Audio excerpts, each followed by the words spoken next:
Hi, and welcome to the Handbag Designer 101 podcast with your host, Emily Blumenthal, handbag designer expert and handbag fairy godmother, where we cover everything about handbags from making, marketing, designing, and talking to handbag designers and industry experts about what it takes to make a successful handbag.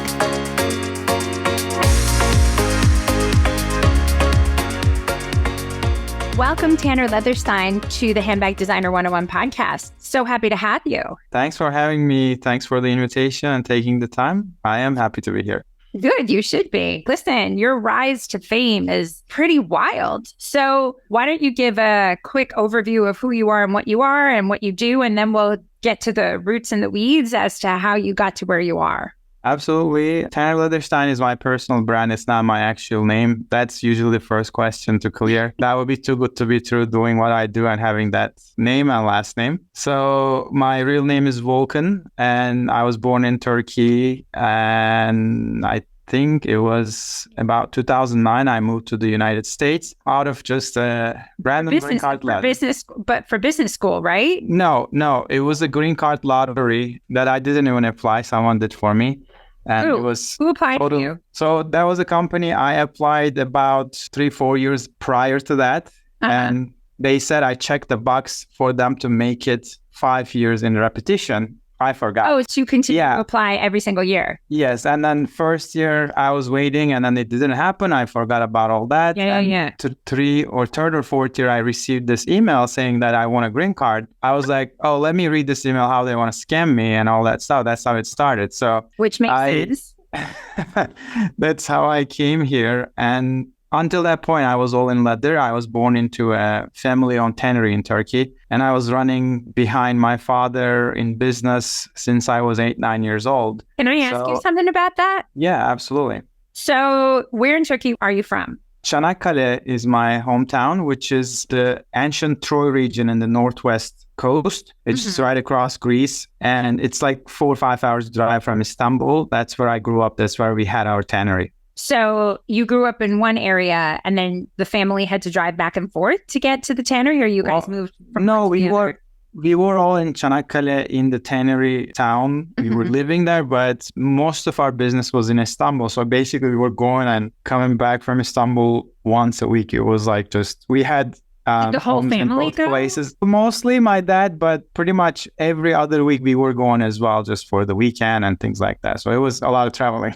How many siblings do you have? I have a brother. He's still in Turkey, and currently my brand Pegai, he's doing the manufacturing, crafting in the same building that used to be our tannery. Now we turned it into a workshop. Well, you knew the owner, right, of the buildings? Yes. So difficult. Yes. Wow. So was it understood that you would go into the family business per se, or did you want to, or was it like, hey, this is Volkan, like, welcome to the business? I was dying to. My dad really enjoyed having me around, but I was the one dying to get in. They had to convince me to go to college. I was ready to drop out at high school and, just go full into leather tanning. Right. But they forced me, like, you have to go to college and get a degree. And that's how I got a degree eventually in business. It's a good thing they did. Yes, think? Absolutely. Then it led me to get my MBA here and all that. Without a college degree, I wouldn't be able to do anything. You couldn't do that. Yeah. So did you immediately work with your dad? Like through college, after college? Was it like, okay, here, Baba, I'm here. Like, you can get rid of me. Basically, it was during high school. I was very involved. I was technically running the tannery because my dad was always traveling. I was the one taking care of the production in tannery, even though I was in high school. After school, during breaks, I was just on my phone doing the work.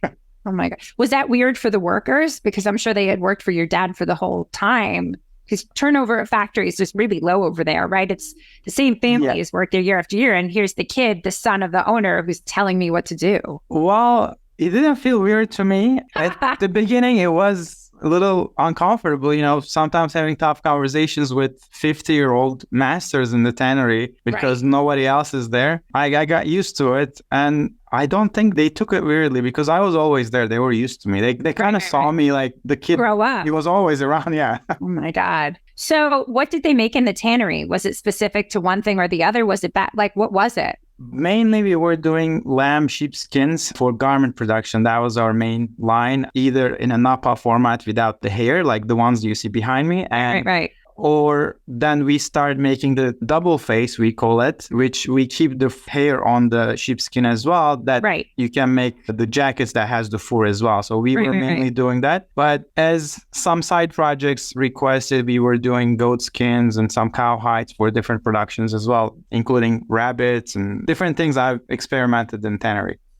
Considering where you are now and coming from another country, I'm sure wastage was something that did not exist, right? Like any fall off or anything, like there was always a way to find something to do with it, right? Exactly. The essence of leather business is that basically the raw hide is a wastage. If you don't touch it within the hour after the animal is slaughtered, it's just a trash. And it's a trash that could be infectious. It needs to be handled carefully. It starts putrefying right away. We take it with salted and then the tanning process starts so it can get a second life as leather. So once you are in this industry, you always look at things like nothing should go to waste. Right. And in fact, that's what happens in leather. Even the wastage from the tanning process goes back to sub-industries, turning into different things, Right. Sometimes you might see what goes in there. It could be disgusting, imagining that's going to turn into a makeup product or things like that, or maybe even food ingredient. But nothing is wasted in the industry. And that was a good way to learn making stuff, I think. It's so fascinating because I think the background you have, right? There's so many people nowadays who aspirationally want to become designers, want to become creators. And one of the things I always say, amongst other people, is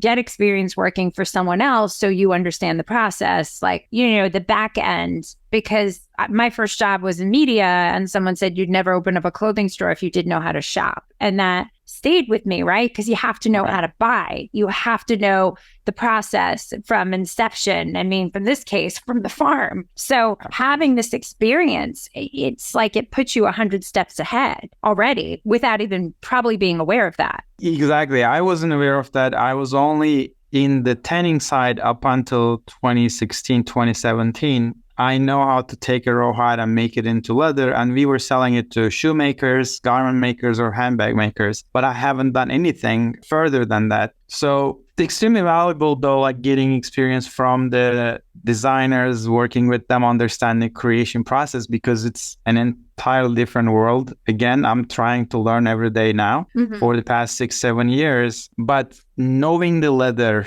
in depth as I had the privilege to learn. Intimately. Yes. And the network you accumulate in the past 20, 25 years, all leather makers, tanneries around the world, like where you can find what, who does best what, is immensely helpful when you try to design something. I know where I'm going to get that exact specific material that I need here. Can I ask you, though, just from an expert perspective, and I spoke about this in my book, but I had to actually go to an expert because this wasn't knowledge that I had. In your personal opinion, which hides and skins and animals are best for which silhouettes? Can you just share those nuggets of gold with us? And I think, and it's so many designers make leather-based backpacks. And to me, in my opinion, always think that's always a waste because they always sell the least, right? Unless it's a name brand. Because at the end of the day, the function of a backpack is to overstuff and to carry. They're less fashion forward, again, unless it's a label. Do you have an opinion on that? And also which skins for what bodies? So it is a very deep subject. We could talk about this all day. This is so my jam. You don't even know, like forget your whole history. So in terms of which leathers and skins do you think, and I know it's a loaded and long answered question, but just for the neophytes listening, what would you say? So I think if I have to generalize. Yeah. Purely generalizing. Make something that is soft. It doesn't have to hold a lot of form or structure. And we're talking about bags here. Lambskin is absolutely perfect. It has a soft, nice touch. It's a good material that definitely distinct in feeling and look. Yeah, it's lighter. Yeah, lighter. It's delicate. It's harder to keep. Probably it's not going to last as long as a cowhide, but that would be nice if you're working with a soft silhouette. If you're going to work with something that needs to hold its shape, which most of the fashion bags has to, in the fancy space, then cow and calf works a little better because it's a more strict fiber structure. We can tan it in a way that will hold itself. Almost never completely rely on the fashion space to have the leather keep the form. We use the support materials inside, but of course using cow and calf goes a long way. Calf is absolutely preferred over cow hides because a younger skin has a finer grain structure. As long as the finish is not overly covering it, you can enjoy it more, has a better touch, a lot softer, almost like you touched your skin when you're 15 years old, it feels different. When you're 4 years old, it feels different. So calf and cow is kind of that touch and look feel. I always explain to people that you're buying skins and it's going to change and evolve over time, just like yours, like whether it's the oils, whether it's the exposure, whether it's the light. And always to remember that you are buying, and people cringe, but it is a skin, the end. Absolutely. It is a skin. It's just turned into a way that's not gonna petrify forever almost, but it is a skin at the end of the day. And especially I always try to preach the minimally finished leathers. That's where we can enjoy the natural characteristics of leather. As long as the finish is not covering what's underneath, we will get to enjoy that natural creation of that skin. So definitely cowhide is more for the form than structured silhouettes. And we talked about backpacks. If we're gonna do a backpack, I think my go-to is again cowhide because of durability. Even if you stuff it, stretch it, it could be like semi-soft, maybe tumbled leathers with some pebbled grains. But I would like to see some waterproofing done in the tannery side because it's going to be out there. Adventurous types may carry this. That would be my go-to material in leather backpack area. Perfect. Such good nuggets. People are going to need to listen to this 100 times. So you're in Turkey. And again, I apologize for doing a deep dive on you. So you went from Turkey and then you went to Armenia, which so cool. You were in Yerevan, right?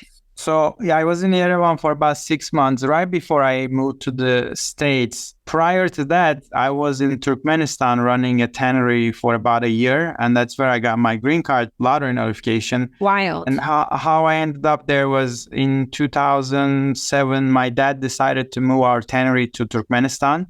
So you went Turkey. With it? Yes, I went with it. At the time, I was in China actually doing some leather buying, sourcing, consulting for some companies in Turkey. How did your dad feel about that? Or he was like, go for it? Well, he always let me do whatever I wanted and he loved that experience. He was learning with me too there. But my plan was to stay in China for a longer time. But as soon as I heard he's moving the tannery, he was going to need me to run it there. And then I just came back and joined Turkmenistan. That was about a year of torture and disaster. We left everything. It was insane corruption. And green card lottery was my ticket out of that hell. And then I went to Yerevan to wait for my green card visa, ran another tannery there for about 6 months, and then I came here. It's funny. I worked in Russia for a couple years, and there's so much opportunity coupled with as soon as you get successful in countries like that, the government always gets involved. And because they always know when somebody starts becoming successful, and then they come in and either inform you they're getting half, demand that they're getting half, or that they're getting the larger portion of it, and that you have no stake or claim to it as a result of not being a native to the country. So absolutely.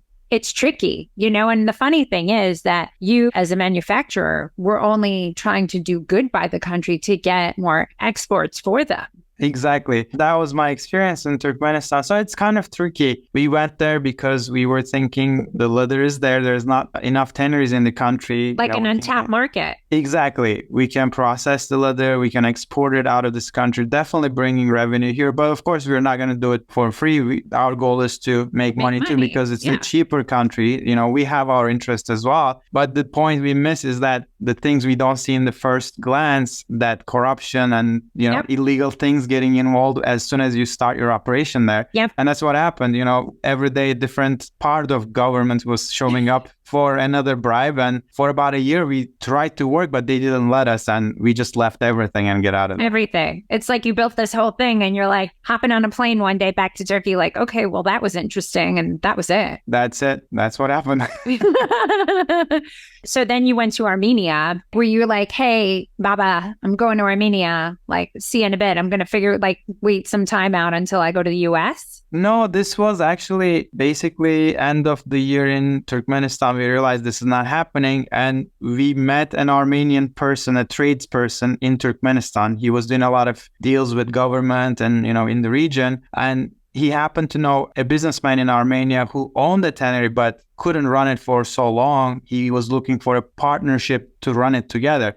That's how we ended up transitioning to Armenia in that context. Did your dad go with you, or Yeah, we were together. Like even my whole family, like even my mom was there for a while with us. Yeah, my brother. That's it. Like you guys were leather nomads. Yeah, exactly.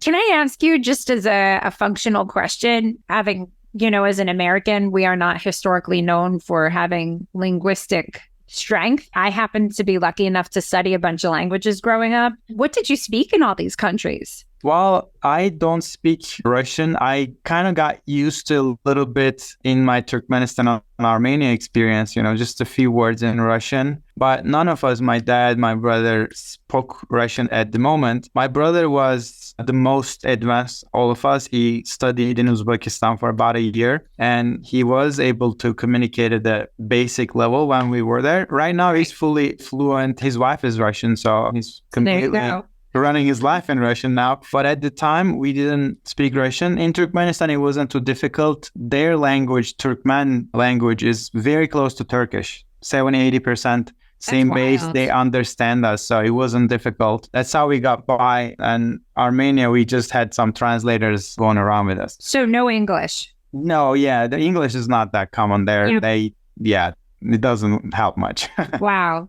That's so fascinating because as an American, one would assume Turkmenistan, that there would be some sort of connection. I mean, obviously, historically there is, but you never know, right? Yes. So like, what is it? Norwegian, I think, is the only language that has no historical connection to anything. It's one of those Scandinavian countries. Oh, I didn't know that. I didn't know that. But Turkish has that connections. Actually, I heard this. You could start traveling east from Turkey and you can reach to China while just speaking Turkish, because all the countries you're going to pass, if you're on the right path, will speak a form of Turkish. That's wild. So look at you. So you're covered if you keep going east, right?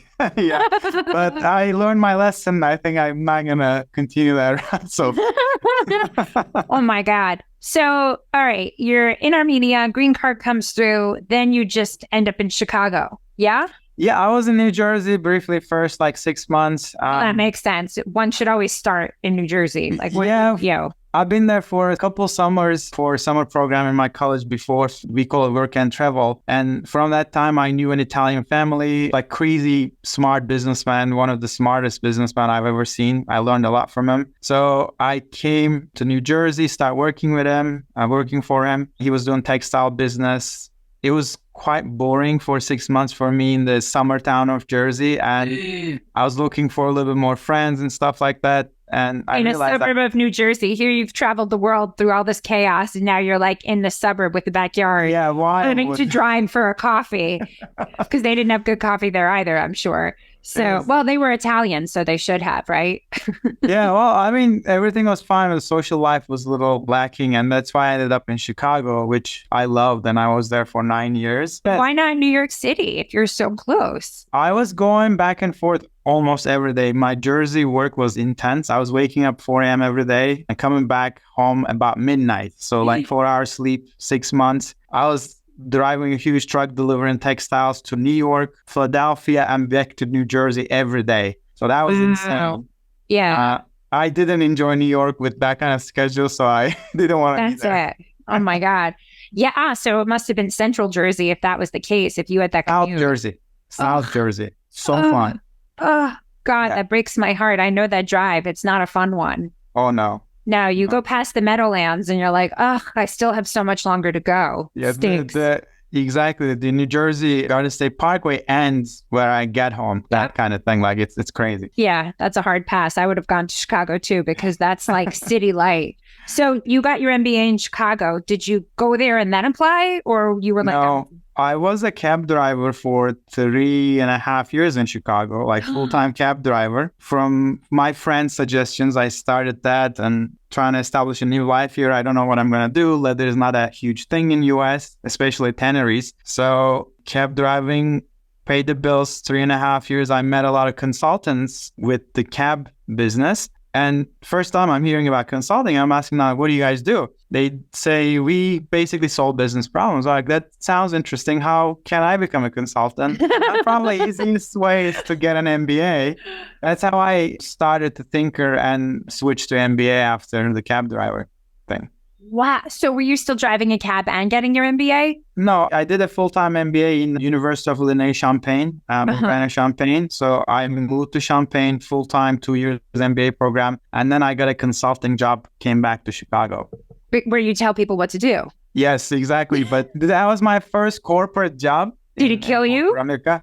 It did. It only lasted a year. I'm like, no, I'm not made for this. Yeah. I was actually tired of not having anything to do. I'm trying to look like I'm working, I'm doing something. I was just smoke and mirrors.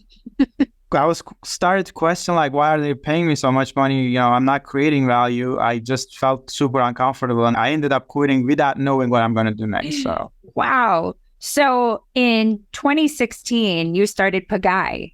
So how did that happen? Like, were you still day jobbing at that point? No, so I quit the consulting. I went back to Uber driving because, I'm familiar with the cab concept in Chicago. I'm making a living for the first month or two. And I'm thinking, how can I go back to leather? Because I missed it at this point. It's been about almost 8 years now. I'm far from leather. And I realized this Etsy thing, people are, doing wallets and selling it. I'm like, oh, this sounds like a profitable thing, but I don't know how to design a wallet. I don't know how to make a wallet. So I got into YouTube, the Uber driving, waiting at the airports, YouTubing how to design wallet, learning how to use the Illustrator and how to do saddle stitching at home. So that's I'm buying the rights to your life because this is going to make a movie and I'm here for it. I called it first. That is amazing. And I got to say, coming from where you came from as a true immigrant, right? There's no shame in doing anything that helps you make money. It is everything's a means to an end. Like there's nothing, like you needed money. You had this amazing MBA. You've traveled the globe. Then now what? But the fact that you were like, I can still do both and have something basically pay me while I figure it out is pretty incredible. Right. And, being an immigrant, probably it's easier for us to realize this. America is a great place to have all these opportunities for you as long as you want to make it happen.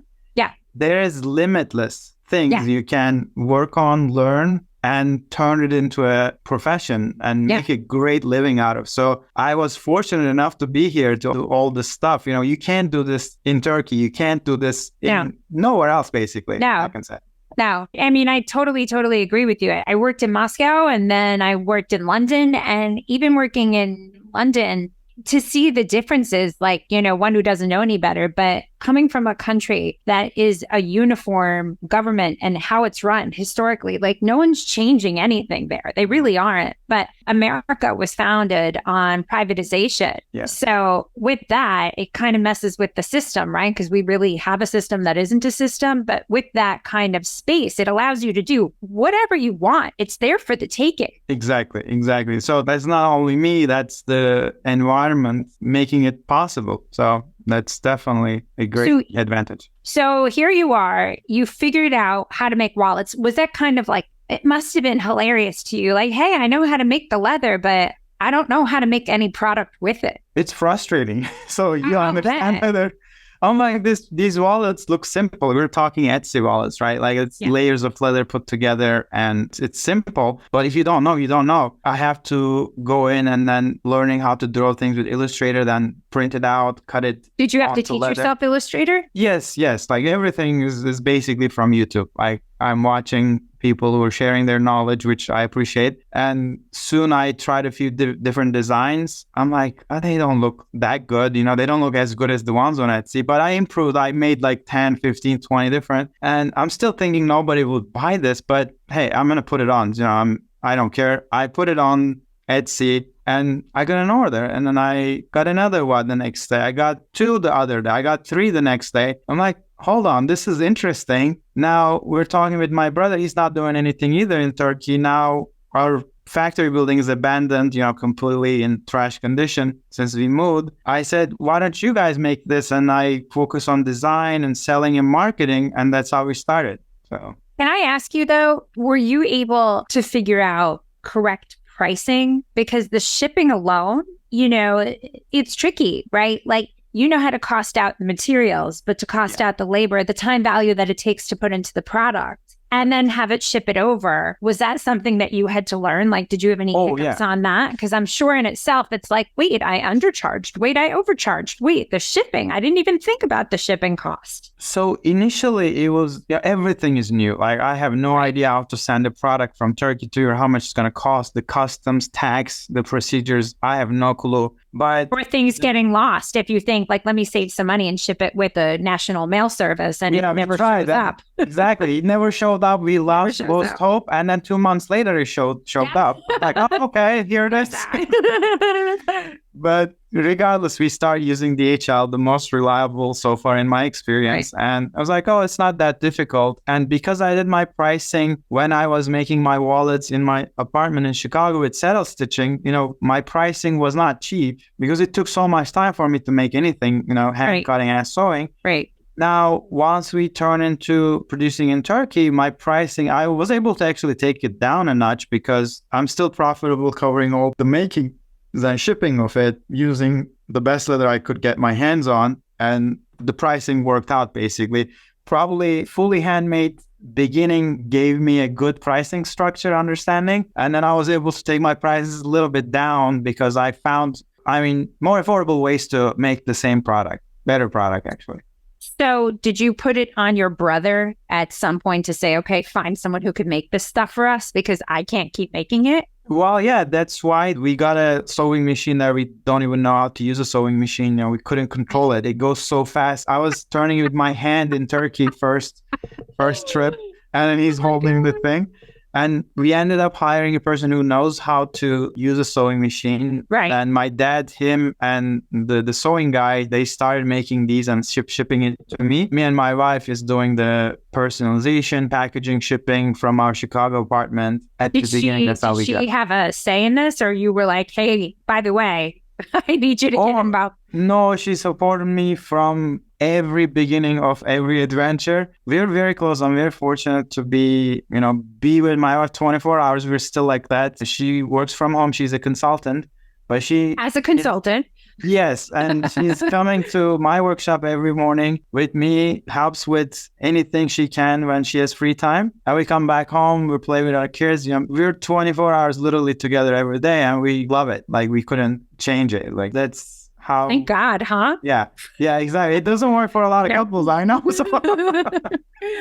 Oh my God. No, that's a tricky dance in itself. So how did you end up in Texas and how did you end up with Pagai? Like, when did you say, okay, we're going to call it Pagai? And by the way, we're moving to Texas. So that's interesting. The original brand was going to be Leatherstein. And I had a little hiccup when I was opening my Etsy store. I couldn't get that name. And I had to think of something else. Pagai is my hometown in Turkey. Its ancient Greek name was Pagai. Right now it's called Biga. I'm like, okay, I'm going to take that. And I found the domain was available for a premium purchase. I bought it because it was short, sweet, and it had a meaning for me. That's how it started. And within the first year or two, we had to get a small workshop in Chicago. The orders were coming in. We had an employee and all that stuff. And in Turkey, we had a team of maybe 10 artisans working with us. Wow. Yeah, it grew pretty quickly. And I think it was 2019. I was absolutely done with the cold weather in Chicago. For the past 12 months, we were just looking for where can we move? A warmer climate, somewhere that makes sense because I can move my business. It's flexible. Right. We checked a bunch of places, California, Florida, Washington, Houston, Seattle, all that stuff. And we came to Dallas and we were like, okay, that's it. And we were almost about to have our first kid. And I wanted to have it in a bigger space, not in an apartment in Chicago. So we made a quick decision to move to Dallas in 2009 summer. Yeah. Wow. That's crazy. So you named the brand Pagai, you're making money, you're employing people in Turkey, you're employing people domestically. You and your wife are home, baby, making wallets, small leather goods, or slugs, as some of them call. Had you moved to regular bags at that point, or just, No, not the handbags in the fashion sense. We were doing more like this is more of an Etsy, Amazon business at this stage still. Right. We have our own website, but most of the things, designs are basic. There's no inner supports and things like that. The bag you can find on Etsy. And the COVID happened and all that stuff. We had to run everything in our garage here for a while. But that's not anything you weren't already familiar with. It was a hiccup, and you've been there, done that. Oh, right away, we figured it out. Like that was actually, worked out just fine. We actually seeing an increase in the orders. Probably people were shopping more because they were home and all that stuff. Right. It was really busy with 3-month-old baby in hand, but we handled it. That's good. You needed more than just a baby to do, let me tell you. Yeah.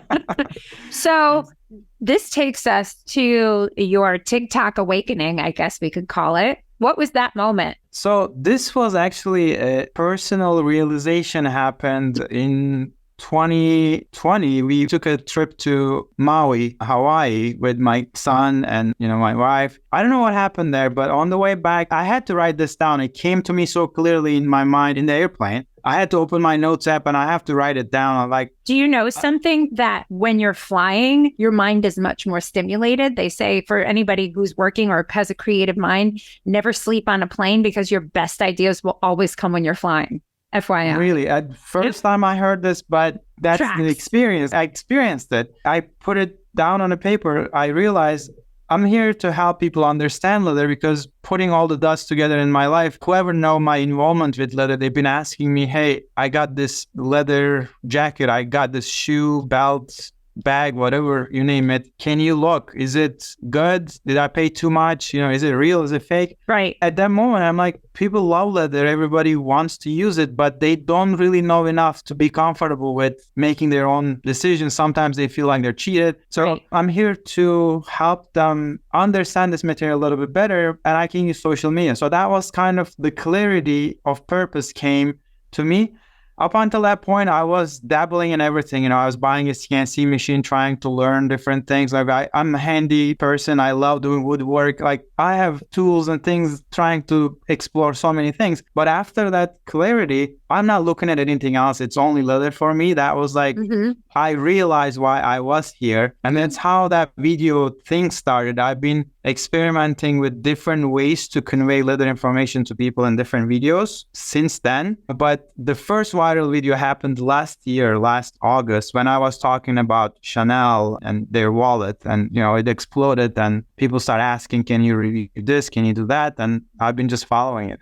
That's crazy. Now, I am, as I affectionately have referred to myself, as Garmento offspring. So my father was a converter in the garment center, garment district. So he would buy gray goods, the big drums, the big rolls, as I'm sure you're familiar, and then send them to factories and mills to get dyed. And then he would then resell them. He was the middleman. Now, as everybody the middleman at this point, other than in Europe, there really are no more converters because people go straight to factories. That step has been wiped out. Thank God that's the case, because he used to travel only in the US where there was domestic production. Like I remember someone had paid him in cowboy boots once, a factory.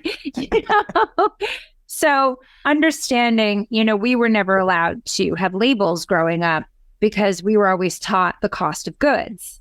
Like, the markup on this is insane. No, you don't need the real Guess jeans. No, you don't need the real this. Like we would get the closeouts, the seconds, even in some cases, the knockoffs, like, one leg was longer than the other or whatever. Like, my mom's like, I can fix that. So this whole essence of understanding and always looking at product made by independents has really impacted me by looking at name brands, because I have friends who, much like, who didn't grow up the way theoretically we did, and don't look at these high-end products and saying, like, the markup on this is insane. I know how much this is a yard. Like, I'm not spending a 2,000 markup just because they smack a logo on it. And that's what drew me to you, because I'm like, he gets it. He gets it. But, that's obviously not going to change. We are a consumer public. That's who we are as a people, as a culture, especially, anybody, once you have an element of means, the whole point of it is letting other people know. Exactly. So the fact that you're decrypting it is like, you're the beacon. So I think that's why I clicked with people, because so many of us kind of knows that's not worth it from a material standpoint, right? Yep. Like, they know how much it can cost. Right. Probably not exactly, but they have a clue it's not going to be $3,000 for that much leather. But some people are still questioning, because leather is a tricky material. It has been associated with luxury thousands of years. All the kings and warriors wore it because it was rare, expensive. Nowadays, it's not the case. It's really not that expensive. But big brands really still play on that historical luxury essence of leather to create that mystical, quality. So this is $3,000. Probably it's awesome leather, incredible. That's what I wanted to tell people. It's not really about leather. I have huge respect for these brands. What they created are amazing. It's super difficult. Yeah. But they are not in the leather business. They are in the prestige business. They're in the branding business. Exactly. They engineer a luxury onto a leather bag because it's a great medium to carry the luxury on it. Correct. And it is super hard to engineer that luxury, by the way. I'm not, 100% overlooking that. 100%. I can't do that. Probably nobody else can do that. There's only 10, 20 brands who have done it successfully, and that's it. That's the price you have to pay if you want to buy that. And there is a huge demand for it too. People who buy that stuff there, they know they're buying status. They know they're not buying just a bag. Right. Some of them may be trying to justify a little too much. It's super high quality, it's great design, but it's all biased because you're paying so much money. You're trying to convince yourself it's great. Now, I'm not saying they're bad. Most of them are really well made and, good, but they're not exceptional. Well, it's kind of like buying a regular house in a good neighborhood. That's essentially what you're doing. Exactly. Yeah, that's it. So were there any surprises from everything that you've done from this deconstructing that you were like, I didn't even know this about these certain brands? Or were there any things that you were like, oh my God, who knew? Absolutely. No, I'm making a video actually. I'm working on it this week. It's like, after spending this much money, what did I learn from all these dissections? So I'm going to make a YouTube video. And a few of these things, like, it changed my perspective. If you look at my first videos, if you talked to me last year, I will be a little bit more judging against these brands. I'll be like, it's absolutely not worth it, because right. I have my own perspective. Right. And I'm a little too strong, maybe borderline judging people who are buying this stuff. That's fair. But now, after looking at all these brands, I see the value. I confirmed it for myself. It's not about the material quality or craftsmanship, it cannot be. But I started to see who buys this and why they buy it and how difficult it is to create something like that. My respect to their customers, my respect to the brands grew immensely. I definitely understand both sides, even though I'm still keeping my own perspective on things. I'm not a buyer of those brands, but I definitely understand it a lot more. And another learning is most of the luxury brands are really just nothing that special, with the exception of a few. Hermes, I have huge respect for their leather selections.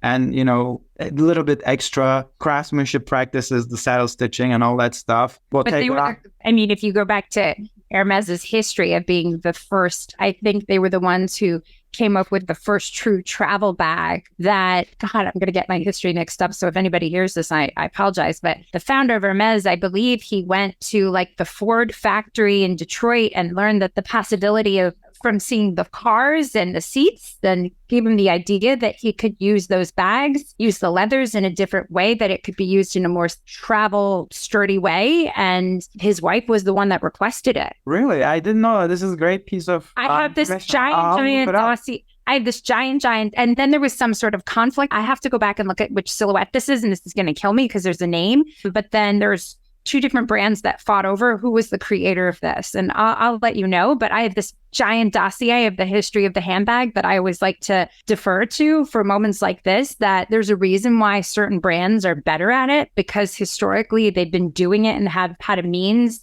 to perfect it. And those people within their factory or their ateliers have been doing it for hundreds of years, because then their child comes through as just like you. Right. Definitely, there is this generational knowledge transfer. It's incredibly important in leathercraft. So definitely Hermes deserves a huge respect from material craftsmanship standpoint out of all those luxury brands. Bottega with their unique designs and, difficult silhouettes, I have huge respect. Their leather selections were usually good. But one caveat there is you can't trust one of these brands at all times for everything they say. Because one of the wallets I got from Bottega, I was using it without doubting. They said it's calf skin. I was enjoying it up until I cut it up and removed the finish. I realized it was a split covered with a PU top, which most people call genuine leather these days. It's a stretch of imagination to call it a calf skin. I was shocked. More normally they're using exceptional leathers. Why did you do this here? It's not worth it. This is a $600 wallet. Yeah. Just use the calf skin. So those are the interesting learnings I had with this adventure, and I enjoyed every minute. That's so funny. Can I ask you something? Just selfishly, I want to know, what kind of bag does your wife carry? Oh, well, my poor wife now carries whatever design I made, and it's going really fast these days. User marketing. Feedback. Yeah, prototype. No, actually prototype feedback. She's taking it for a test drive. That's what I say. Yes, exactly. Test drive. She's a test drive. And because so much of it coming out fast these days, she only has a week to carry one. And I'm like, oh, here's another one. And some of the bags I buy for dissection, she carries those too, and to give me a little bit feedback for the user standpoint. So it changes a lot. But the bags she really loves that I got for her was Bottega bags so far. And there we go. Well, I won't call you Vulcan. So yeah. No, it's fine. Vulcan, Tanner, it's the same. So Tanner Leatherstein, thank you so very much. I hope you enjoyed this conversation. Oh, I enjoyed it immensely. Thank you so much. It's fun to remember the memories sometimes. Listen, the roots. I'm not kidding. I'm gonna when there's a movie made about you, I'm gonna be behind it one way or another, because I love a good handbag adventure, and this is definitely one of them. So how can people follow you, learn more, and get all this good stuff? Absolutely. We keep doing short videos on TikTok and Instagram, and handle is at tanner.leatherstein on both platforms. And on YouTube, same handle at tanner.leatherstein. We do shorts and longer videos with a little bit more entertainment and information. That's where I do the informative content. And my own brand, Pegai, is at pegai.com. Everything we create is going to be available there. They can sign up for the newsletter for every week, new designs coming up these days. PEGAI, just in case. And you should call it the newsletter, not the newsletter, just so you know. Yes, newsletter. Yeah, I was actually checking the domain name if it was available. It would be a cool trademark, newsletter. It would. Well, listen, I think the people at the USPTO.gov are sick of me, and they have my voice with a line through it, because I call them so much to ask questions. I'm like, hey, so what do you think about this? And they're like, we are not here to field your conversational requests about what you think you should do with the business or a brand. I'm like, yeah, but we're already on the phone. Let's talk a little bit. Oh my gosh. Well, thank you so much. This has been an absolute pleasure. Looking forward to see what you do next, and we will absolutely be keeping in touch. Yes, we will be in touch. It was my pleasure. Thanks for having me. Thanks for listening. Don't forget to rate and review, and follow us on every single platform at Handbag Designer. Thanks so much. See you next time.